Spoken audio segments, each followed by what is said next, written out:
एक professor class ले रहे थे। क्लास के सभी छात्र बड़ी ही रुचि से उनके लेक्चर को सुन रहे थे। उनके पूछे गए सवालों के जवाब दे रहे थे। लेकिन उन छात्रों के बीच कक्षा में एक छात्र ऐसा भी था जो चुपचाप और गुमसुम बैठा हुआ था।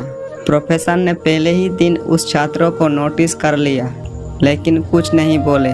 लेकिन जब 4-5 दिन तक ऐसा ही चला तो उन्होंने उस छात्र को क्लास के बाद अपने केबिन में बुलाया और पूछा, तुम हर समय उदास रहते हो, क्लास में अकेले और चुपचाप बैठे रहते हो, लेक्चर पर भी ध्यान नहीं देते, क्या बात है, कुछ परेशानी है क्या? सर, वो छात्र कुछ हिचकिचाते हुए बोला, मेरे अतीत में कुछ ऐसा हुआ है जिसकी वजह से मैं परेशान रहता हूँ, समझ नहीं आता क्या करूं। प्रोफेसर भले व्यक्ति थे। उन्होंने उस छात्रों को शाम को अपने घर पर बुलाया। शाम को जब छात्र प्रोफेसर के घर पहुंचा तो प्रोफेसर ने उसे अंदर बुलाकर बैठाया। फिर स्वयं किचन में चले गए और शिकंजी बनाने लगे।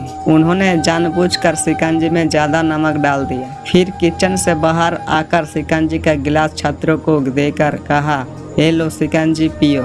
छात्र ने गिलास हाथ में लेकर जैसे ही एक घुट लिया, अधिक नमक के स्वाद के कारण उसका मुंह अजीब सा बन गया। ये देख प्रोफेसर ने पूछा, क्या हुआ, शिकंजी पसंद नहीं आई? नहीं सर, ऐसी बात नहीं है, बस शिकंजी में नमक थोड़ा ज़्यादा है। छात्र बोला, अरे अब तो ये बेकार हो गया, लाओ गिलास मुझे दो, मैं इसे फेंक देता हूँ।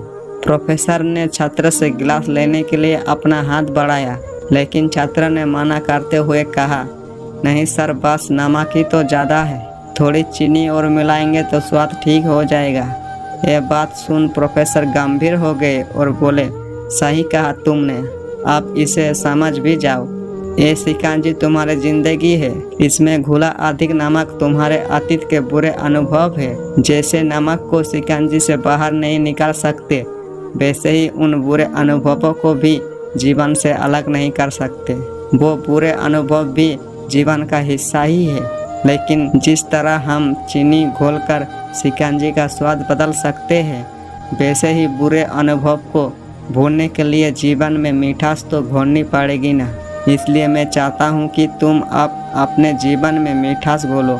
प्रोफेसर की बात छात्र समझ गया और उसने निश्चय किया कि अब वो बीती बातों से परेशान नहीं होगा। जीवन में अक्सर हम अतीत की बुरी यादों और अनुभवों को याद कर दुखी होते रहते हैं। इस तरह हम अपने वर्तमान पर ध्यान नहीं दे पाते और कहीं ना कहीं अपना भविष्य बिगाड़ लेते हैं। जो हो चुका उसे सुधारा नहीं जा सकता, लेकिन कम से कम उसे भुलाया तो जा सकता है। और उन्हें भुलाने के लिए नई मीठी यादें हम आज बनानी होगी। जीवन में मीठे और खुशनुमा लम्हों को लाइए, तभी तो जीवन में मिठास आएगी।